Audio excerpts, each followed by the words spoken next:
भारी भरकम राजनीतिक विश्लेषण दिखाए, लेकिन अब यह विश्लेषण जो है ये आपसे जुड़ा हुआ है।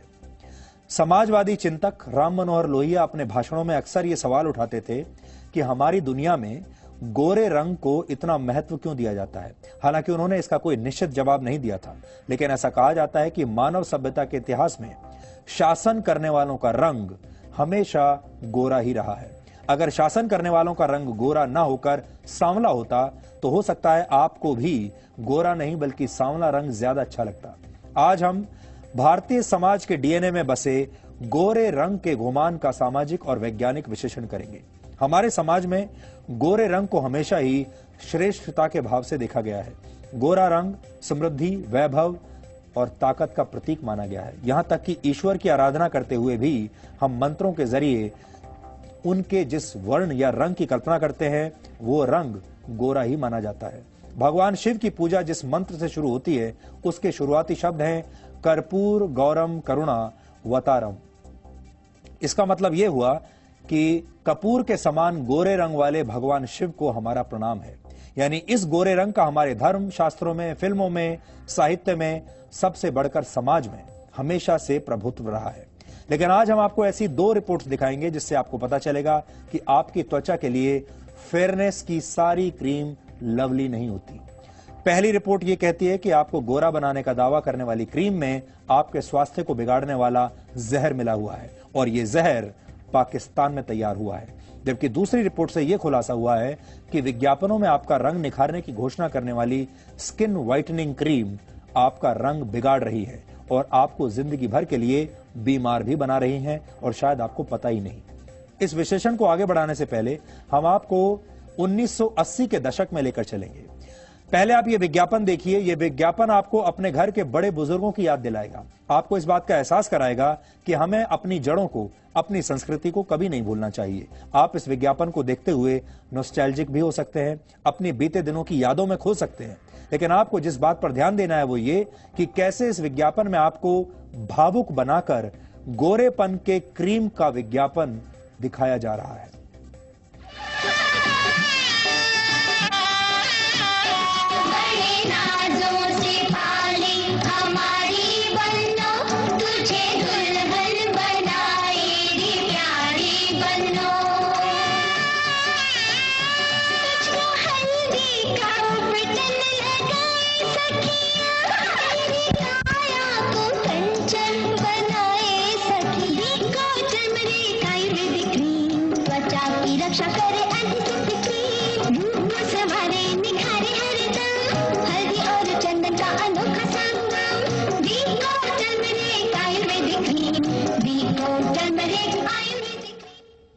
अक्सर ऐसा होता है कि हमारे परिवारों में बचपन से ही दादी और नानियां रंग साफ करने के नुस्खे बताने लगती हैं। परिवार की किसी लड़की का रंग अगर साफ नहीं है तो बचपन से ही बेसन, दूध, हल्दी का लेप लगाने या इसी तरह की दूसरी सलाहें मिलने लगती हैं।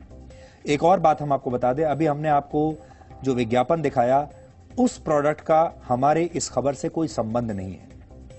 इसी तरह शादी के लिए हर परिवार की पहली पसंद ऐसी बहू होती है जिसका रंग गोरा हो। शादी के विज्ञापनों में बाकायदा लोगों की मांग होती है कि उन्हें बहू गोरी ही चाहिए। हमारे घरों में ऐसी धारणा बनने लगती है कि लड़की का रंग अगर सांवला है तो उसकी शादी में मुश्किल आएगी।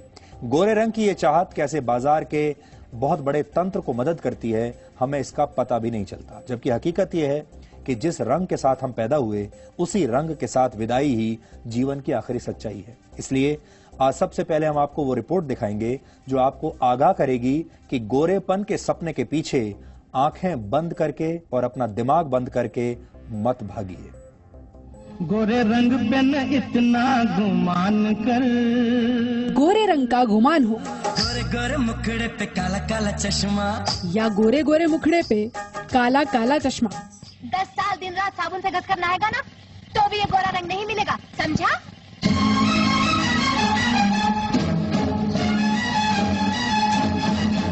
गोरे रंग पे न इतना गुमान कर, गोरा रंग 2 दिन में ढल जाएगा। पहला गाना सन 1974 में रिलीज हुआ। गोरे गोरे मुखड़े पे काला काला चश्मा, अरे गोरे गोरे मुखड़े पे काला काला चश्मा। दूसरा 1994 में।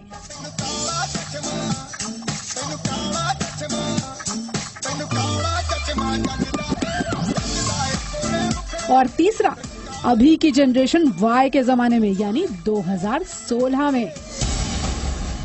गोल्डन एरा से लेकर मिलेनियल्स के जमाने तक, मुमताज से लेकर कैटरीना कैफ तक, गोरेपन को ही सुंदरता का बेंचमार्क मानने वाली हमारी सोच में दशकों से कोई बदलाव नहीं आया है।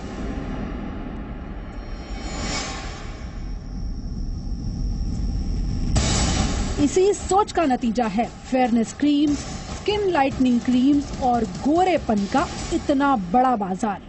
खूबसूरती की दौड़ में सबको आगे निकलना है।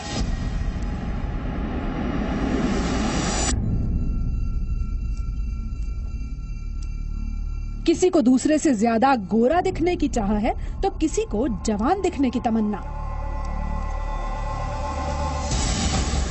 और इस दौड़ में जीतने का सामान बने हैं ये क्रीम्स, पाउडर्स और गोरा बनाने वाले ब्यूटी पैकेज। अपनी अपनी जेब के हिसाब से, कोई ठेले से तो कोई ब्रांडेड शोरूम से खूबसूरती के हथियार खरीद रहा है। लोगों की स्किन खराब कर रहे हो और उसके लिए उतना ज्यादा कॉस्ट उनसे ले रहे हो, बहुत ही ज्यादा शॉकिंग न्यूज है। ये एक मास मेंटालिटी बन चुकी है कि जो white people are quite superior as compare to brown, और ये मेंटालिटी की वजह से ये है कि हम लोग इस चीज पे इतना ज्यादा फोकस करते हैं। रेगुलेशंस और स्ट्रिक्ट होनी चाहिए कि इनकी एंट्री ना हो पाए एक प्रेमिसेस के अंदर। प्रतिबंधित होने के बावजूद भारत समेत दुनिया भर के देशों में स्किन लाइटनिंग के नाम पर धड़ल्ले से मर्करी वाली क्रीम बिक रही हैं और दुनिया भर में ऐसी क्रीम्स का एक बड़ा बाजार है। 12 देशों के मर्करी प्रदूषण पर काम करने वाली संस्था global alliance of NGO for zero mercury working group की रिपोर्ट में ये सामने आया है। स्टडी में 158 स्किन लाइटनिंग क्रीम्स के सैंपल लिए गए।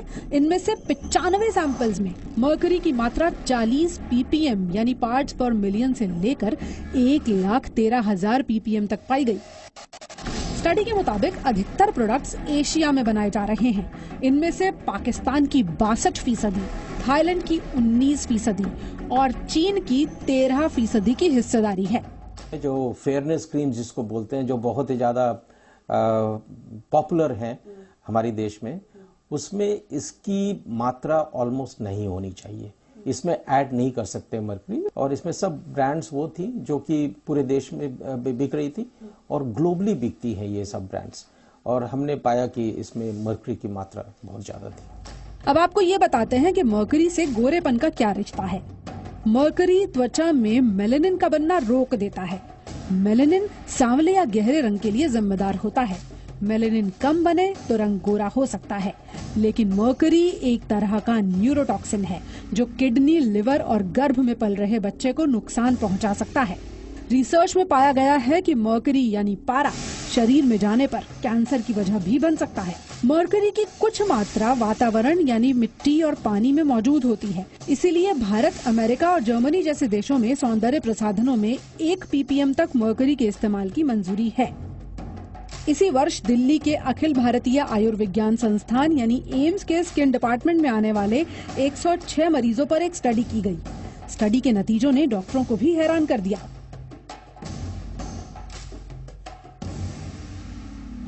राहुल,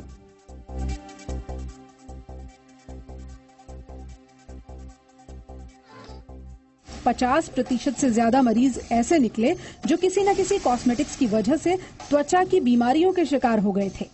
कंप्लेंट एक्जिमा की भी हो सकती है, यानी रेडनेस की और इचिंग की, या वो डार्कनिंग ऑफ कलर की भी हो सकती है। तो हमने हर तरह का पेशेंट लिया 1.5 साल के अंदर जो कॉस्मेटिक कंप्लेंट से आता था। अराउंड 50% केसेस में मिला कि प्रिजर्वेटिव्स जो है वो इन्वॉल्व है। फेयरनेस क्रीम जो होती है वो लगभग हर घर में देखी जाती है। आज हम आपसे यही अपील करना चाहते हैं कि विज्ञापनों को देखकर अपनी सोच बिल्कुल मत बदलिए। ऐसा मत सोचिए कि कोई खास क्रीम लगाकर ही आप कामयाब हो पाएंगे और आपकी खूबसूरती बढ़ेगी। सबसे खूबसूरत वो इंसान होता है जिसके चेहरे पर आत्मविश्वास होता है, और आत्मविश्वास किसी क्रीम से पैदा नहीं होता। इसके लिए आपकी मेहनत, आपकी काबिलियत और आपके नैतिक मूल्य जरूरी होते हैं। और अब आखिर में आज का सवाल, आज आपको